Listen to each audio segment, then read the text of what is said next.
어떤 지폐가 진짜인지 가짜인지를 구분하려면 진짜 지폐를 정확하게 알아야지만 가짜를 구분할 수가 있습니다. 이런 측면에서 사도 베드로는 1장에서 주를 믿는 성도들이 진리 위에 서 있어야 할 것을 강조했습니다. 그 진리의 핵심은 성경에 계시되고 기록되었던 우리 주 예수 그리스도였지요. 오늘 읽은 본문 2장부터 베드로는 실질적으로 다루고자 하는 거짓 교사의 문제를 다루고 있습니다. 1절을 보시면 그러나 백성 가운데 또한 거짓 선지자들이 일어났었나니 이와 같이 너희 중에서도 거짓 선생들이 있으리라. 지금 이 말씀은 과거 이스라엘 역사에서 이스라엘 백성들 가운데 거짓 선지자들이 일어났던 것과 같이 이제 신약의 교회 안에도 거짓 선생들이 드러나게 될 것이라는 것을 말씀하고 있습니다. 이 서신의 본론으로 들어가고 있는 거죠. 그렇다면 이러한 거짓 선생들의 형태가 어떠한가, 특징이 어떠한가를 1절에 보면 총 3가지로 말씀을 하는데, 첫 번째는 멸망에 이르게 하는 이단을 은밀하게 끌어들인다, 이렇게 말씀합니다. 이단은 무엇입니까? 비슷하지만 다른 의미가 이단이지요. 그래서 비슷하게 보이지만 정통 교리를 왜곡하고 부정하면서 자신들의 교리를 절대화하는 그러한 특징을 가지고 있습니다. 그 결과 이제 사람을 더 의지하게 하는 그러한 특징이 있는 거죠. 그래서 교회 공동체를 분열시키고 믿음에서 떠나게 하는 그러한 역할을 합니다. 가장 대표적인 예가 삼위일체 교리에 관한 것인데요. 여기에서 주로 정통과 이단이 갈라지게 됩니다. 특별히 삼위일체 가운데 성자 예수님에 대한 정통 교리는 예수님은 완벽한 하나님이시면서 완전한 사람이신데요, 여기서 이단들은 주로 예수님의 신성이나 인성 중에 하나를 교묘히 부인하거나 왜곡하는 특징이 있죠. 그래서 정통교리는 이제 바른 진리 가운데서 생명으로 인도하지만 이와 같이 예수님의 인성이나 신성 중 하나를 교묘히 부인하는 이런 이단들은 비슷해 보이지만 그 끝은 멸망으로 인도하는 것입니다. 그래서 그 끝이 확인이 달라질 수밖에 없는 심판인 거죠. 두 번째로 이들의 행태는 자신들의 값으로 사신 주를 부인하게 만들고 있다라고 말합니다. 복음의 핵심 진리가 무엇인가? 그것은 하나님의 아들 예수 그리스도께서 자신의 목숨값으로 값을 지불해서 죄인들인 우리를 구원해 주셨다, 이것이 아닙니까? 그런데 결국 이 거짓 교사들의 가르침을 듣다 보면 주님을 믿는 것이 아니라 주님은 점점점 부인하게 되고 특정한 사람, 교주들을 점점점 추종하는 그런 이제 양상으로 흘러가는 것을 보게 됩니다. 마지막 세 번째로 이 거짓 교사들은 자기들이 받을 파멸을 재촉한다, 이렇게 베드로가 말하고 있습니다. 여러분, 그렇다면 무엇이 문제일까요? 이렇게 이단을 끌어들이고 주님을 부인하게 해서 멸망을 재촉하는 이러한 행태를 하는 것이 문제인 이유는요, 많은 사람이 그런 거짓 교사들을 따른다는데 문제가 있는 것입니다. 이것이 2절 말씀입니다. 보시면 여럿이 그들의 호색하는 것을 따르리니 이로 말미암아 진리의 도가 비방을 받을 것이다 라고 설명합니다. 여럿이 그들의 호색하는 것을 따른다, 이 말은요, 많은 사람들이 그들을 본받아서 방탕하게 될 것이다, 이런 의미를 가진 말씀인데요, 이 때문에 진리의 길이 비방을 받게 될 것이라는 것을 베드로가 언급하고 있습니다. 여러분, 예수 믿는데 방탕하게 산다, 그러면 이것은 복음에 먹칠하는 행동이 아니겠습니까? 이걸 말하고 있는 거죠. 여기서 베드로가 염두에 두고 있는 이단은 그 당시에 초대교회 가운데 퍼져 있었던 영지주의 자들입니다. 이들은 헬라 철학의 영향을 받았던 거죠. 그래서 영은 거룩하지만 몸, 육체는 악한 것으로 간주했습니다. 그래서 예수님의 인성을 훼손하고 왜곡했던 거죠. 이런 주장은 당연히 자연스럽게 육신의 방탕함을 용납하고 조장하는 그런 결과를 초래하게 되었던 것을 우리가 알고 있습니다. 여러분, 진리를 믿으면 거룩하고 경건해지는 것이 맞지 않습니까? 그런데 방탕한 삶이 진리를 믿는 결과다, 그렇다면 그것은 사실은 진리를 믿고 있는 것이 아니라는 것을 지금 베드로가 말하고 있는 것입니다. 따라서 2절 말씀에 그들을 본받아 방탕하게 된다, 호색을 따른다, 이 뜻은요, 이 말씀 우리는 이 거짓 교훈의 실체가 무엇인지를 비로소 알 수가 있는 것입니다. 왜냐하면 진리는 우리로 하여금 방탕한 길로 이끌지 않기 때문에 그런 거죠.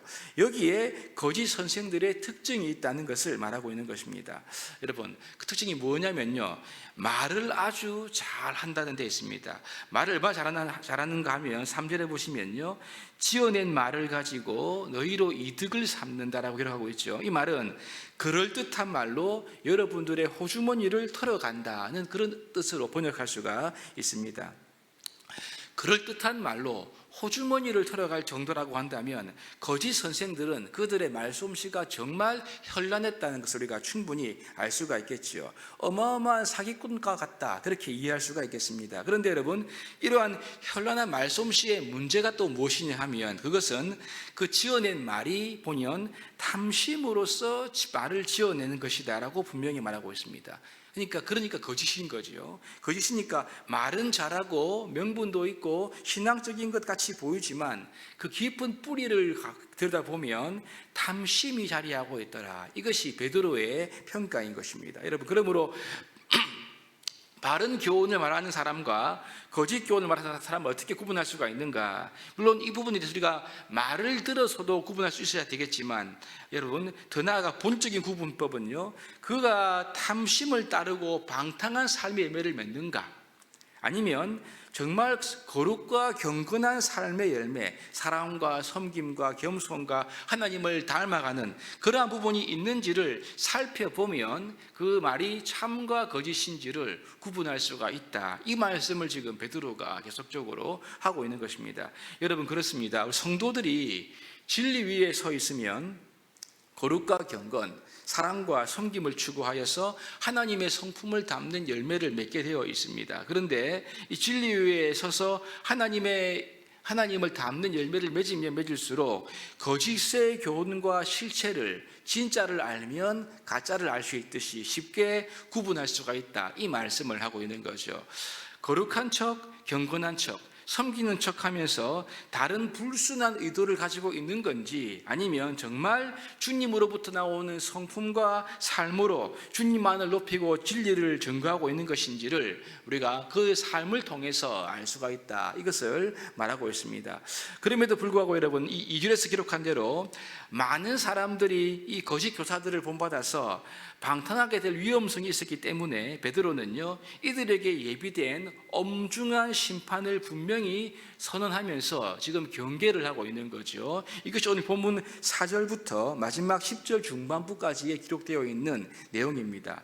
베드로는 거짓 교사들이 받을 심판을 세 가지 예로 설명하고 있는데, 첫 번째는 범죄한 천사들에 대한 심판이고요, 두 번째는 노아의 홍수 심판이고, 마지막 세 번째는 소돔과 고모라에 임한 심판을 예로 들어서 그들에게 심판이 있을 것이라는 것을 분명히 하고 있습니다. 베드로는 세 가지 심판을 말하고 있으면서 하고 있는 그의 메시지가 뭐냐면요, 하나님은 경건한 사람들은 구원하시지만 경건을 가장하여 불의한 거짓 교훈을 따르는 자들에게는 동일한 심판의 형벌을 하실 것이다, 이 말씀을 지금 하고 있는 것, 이것이 9절에 기록되어 있습니다. 9절을 보시면 주께서 경건한 자는 시험에서 건지실 줄을 아시고 불의한 자는 형벌 아래에 두어 심판날까지 지키시며, 마지막 10절에 보면 이제 이들에 대한 분명한 결과가 이렇게 말씀하고 있죠. 특별히 육체를 따라 더러운 정욕 가운데 행하며 주관하는 이 일을 멸시하는 자에게는 형벌할 줄을 아시느니라. 이 말은 지금 복음을 떠나 거짓 교훈을 받아들이고 육체를 따라 욕심으로 살아가는 방탕한 사람들에게는 분명하고 확실한 하나님의 심판이 예비되어 있음을 경고하고 있는 그러한 말씀인 것입니다.